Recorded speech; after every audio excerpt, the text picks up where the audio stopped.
मार्गदर्शनाचा काही दिवस नाही, कारण आनंद नगरी या ठिकाणी आयोजित करण्यात आलेली आहे आणि आनंद नगरीचा आनंद तुम्हाला या ठिकाणी घ्यायचा आहे।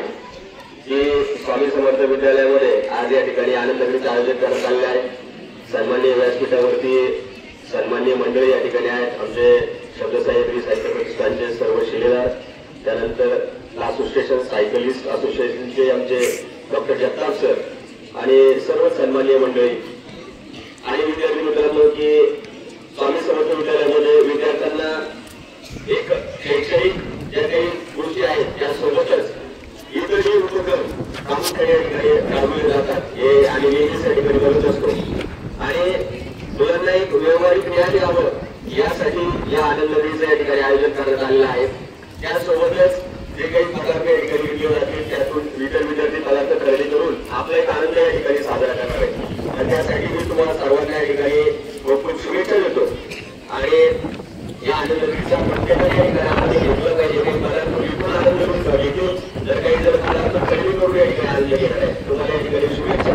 एक सूचना या ठिकाणी मला तुम्हाला द्यायची की आज आपले गंगापूर खुलताबाद विधानसभा मतदारसंघाचे आमदार प्रशांत भोपन यांचा या ठिकाणी आज वाढदिवस आहे। तर त्या वाढदिवसानिमित्त आम्ही उद्या रविवारी एक पतंगोत्सवाचं या ठिकाणी आयोजन केलेलं आहे। मागच्या वर्षी या ठिकाणी आपण पतंगोत्सवाचं आयोजन केलेलं होतं, तर यावर्षी या पतंगोत्सवाचं आयोजन जे आपल्या लासोरगाव रोडला चौकी मैदान आहे त्या ठिकाणी केलेलं आहे।